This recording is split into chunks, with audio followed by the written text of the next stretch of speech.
C'est parti? Ok, bon, bonjour à tous.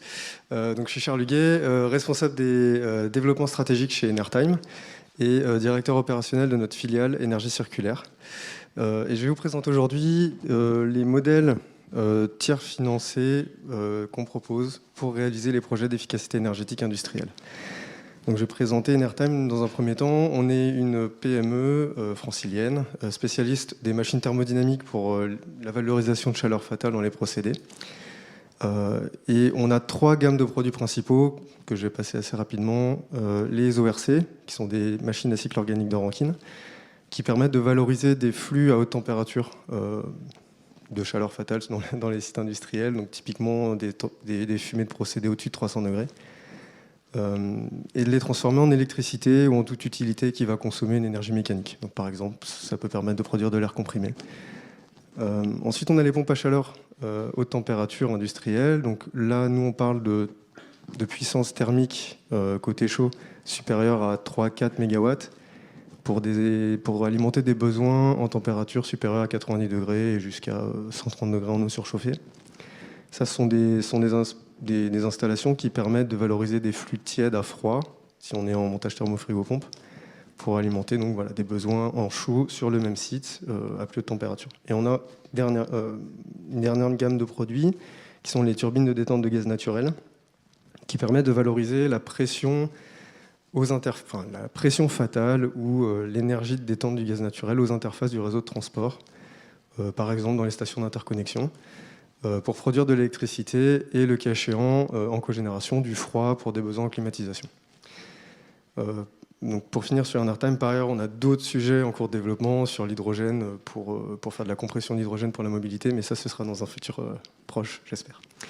Et on a créé, il y a 1 an et demi, Énergie Circulaire pour proposer, un peu à l'image de nos confrères qui sont passés juste avant moi, des modèles tiers financés pour évacuer un peu la problématique CAPEX, la problématique de priorisation des investissements CAPEX côté client,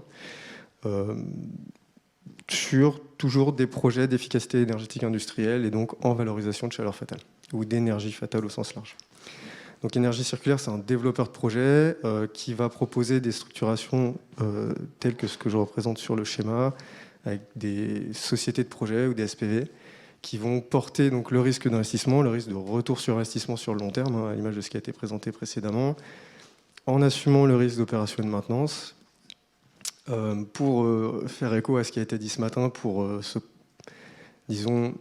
outrepasser le mur de l'investissement, pour paraphraser M. Boissier, et donc alléger un peu cette problématique côté client.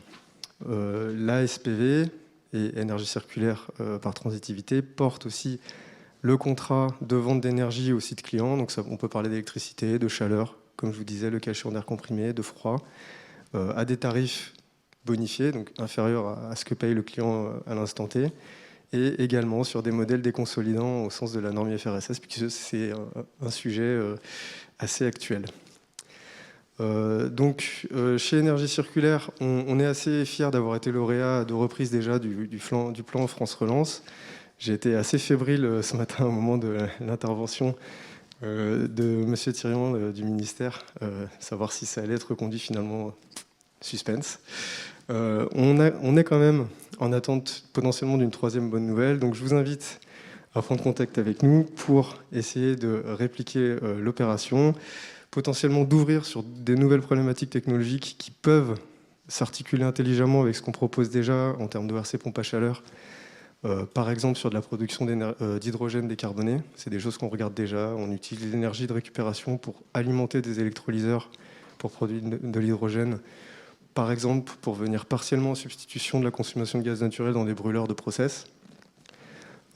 Mais on peut aussi commencer à regarder, même si c'est peut-être un peu plus lointain dans le futur, tout ce qui est capture de CO2, puisque quand on va valoriser du gaz fatal pour produire de la chaleur à partir de la combustion de ce gaz, on va pouvoir d'une part produire de l'électricité, et d'autre part finalement produire des fumées très concentrées au CO2 qui vont être plus simples à venir capturer et récupérer par la suite.